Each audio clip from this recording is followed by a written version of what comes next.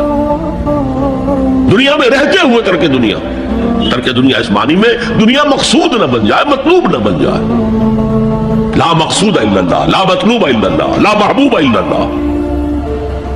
تو یہ ہے اس نیکی کی بحث میں ایمان بالرسالت کا معاملہ۔ اب آگے چلتے ہیں۔ وَآتَ الْمَالَ عَلَىٰ حُبِّهِ، اور دیتا ہے وہ اپنا مال، یا دیا اس نے اپنا مال اس مال کی محبت کے باوجود، علی الرغم۔ جن حضرات نے ترجمہ کیا ہے کہ اللہ کی محبت کی وجہ سے یا اللہ کی محبت میں وہ مال دیتے ہیں، یہ غلط ہے۔ جو بحث ہو چکی ہے، موٹیویشن تو ان کی درست ہو گئی، ایمان باللہ، ایمان بالآخرہ سے، اب آگے اس کے تکرار کی ضرورت نہیں ہے۔ اور عربی میں کسی کی محبت میں کوئی شے آئے تو فی یا لام آئے گا۔ علی آتا ہے مخالفت کے لیے، علی الرغم۔ مال محبوب ہے، کس کو نہیں ہے؟ زُيِّنَ لِلنَّاسِ حُبُّ الشَّهَوَاتِ مِنَ النِّسَاءِ وَالْبَنِينَ وَالْقَنَاطِيرِ الْمُقَنطَرَةِ مِنَ الذَّهَبِ وَالْفِضَّةِ وَالْخَيْلِ الْمُسَوَّمَةِ وَالْأَنْعَامِ وَالْحَرْثِ۔ انسان کی سرشت کو اللہ سے زیادہ جاننے والا کون ہے؟ وہ فرما رہا ہے، سورہ آل عمران کی آیت ہے، مزین کر دی گئی ہے انسانوں کے لیے محبت بیویوں کی، بیٹوں کی، اور ڈھیروں مال کی، سونے کی اور چاندی کی، اور گھوڑے وہ کہ جو پیڈگری والے ہوں اور جو بہت اعلیٰ نسل کے ہوں، خیل المسومہ، نشان زدہ گھوڑے، اور مال ہو، بھیڑیں بکریوں کو گلے کے گلے ہوں، اور گائے اور بیل ہوں، اور یہ ساری چیزیں محبوب ہیں۔ اس محبت کے خلاف عمل کرتے ہوئے مال خرچ کرنا، تبھی تو مجاہدہ ہے۔ تو جیسے اردو میں ہم علی الرغم کہتے ہیں، علی الرغم، باوجود اس کی محبت کے وہ خرچ کرتے ہیں۔ اب یہاں جو اصل نوٹ کرنے کا نقطہ ہے وہ کیا ہے؟ دیکھیے، اسلام کا جو نظام ہے دنیاوی، اس میں ایمان کے بعد پہلی شے نماز ہے۔ وہ جو کہا گیا ہے کہ قیامت کے دن سب سے پہلا محاسبہ نماز کا ہوگا۔ اور جب ہماری مسجدوں کے اندر لکھے ہوتے تھے فارسی کے اشعار،